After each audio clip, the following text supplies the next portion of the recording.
Good morning, third grade. Today we're going to continue with fractions. We've already done equal shares and unit fractions. Today we're going to look at fractions as part of a whole. So before we get into it, we have a few things that we already know, but just to review. So we have our definition for the numerator. The numerator tells us how many parts are being counted. Now remember, the numerator is our top number and it tells us how many parts are being counted. The denominator, our bottom number, tells us how many equal parts are in the whole group. So the denominator is just going to represent the number of parts that are in the group. The numerator is going to tell us how many parts are being counted. Now remember, the numerator, and I put them like this on purpose, notice the numerator is the top number, the denominator is the bottom number. So our first example says, the first pizzeria in America opened in New York in 1905. The pizza recipe came from Italy. Look at Italy's flag. What fraction of the flag is not red? So here we have a picture of Italy's flag. First thing I'm going to do is I'm going to look at Italy's flag. I see there's 1, 2, 3 equal parts because we have 3 parts and they're all the same size. So we have 3 equal parts. That's where we have our denominator, right? A fraction can also name more than one equal part of a whole. And as I said, the flag is divided into 3 equal parts and 2 parts not red. Now we see we have 1 part here red. So we have 1 white, 1 green. So that'd be 2 parts that are not red.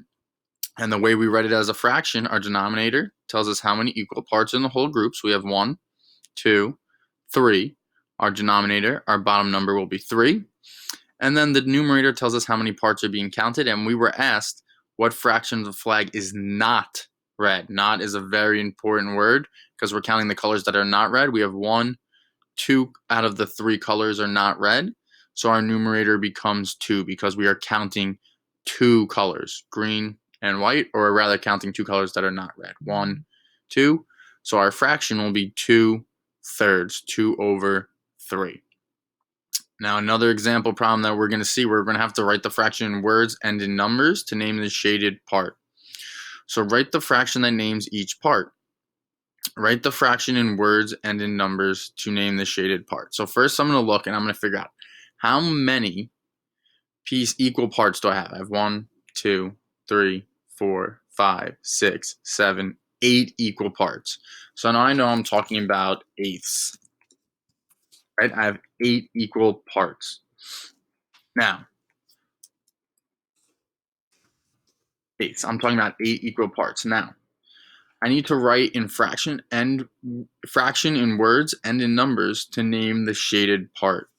So I have 2 out of 8 that are shaded. So I will write 2 as my numerator, 8 as my denominator, because the 2 shaded parts are what are being counted, and there are 8 total equal parts. And then to write it in words, I will write 2/8, because 2/8 are being counted. So we can either write it in a fraction form, or we can write it in word form. We have 2 over 8, which is 2/8, 2/8 in word form, and the fraction part is eighths. Each one of these is equal to 1/8. Now again, our denominator is the number of total equal parts. So 1, 2, 3, 4, 5, 6, 7, 8 will be our denominator because we have 8 equal parts. And then the number being counted is the shaded parts, 1, 2. So we will have 2/8.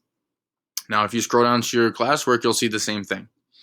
It'll say each part for this one, I'll even do example 1. I hope you're watching the video, is 1/4, because we know there's 1, 2, 3, 4 equal parts, and we did unit fractions today. So each part here is 1, 2, 3, 4, 1/4. There are 3/4 that are shaded, and then I will write this as 3/4. So that's what your classwork should look like. I even did problem number 1 for us. So if we went up back to our example problem, we have eighths, and if I wanted to write what each one was equal to, it'd be 1/8.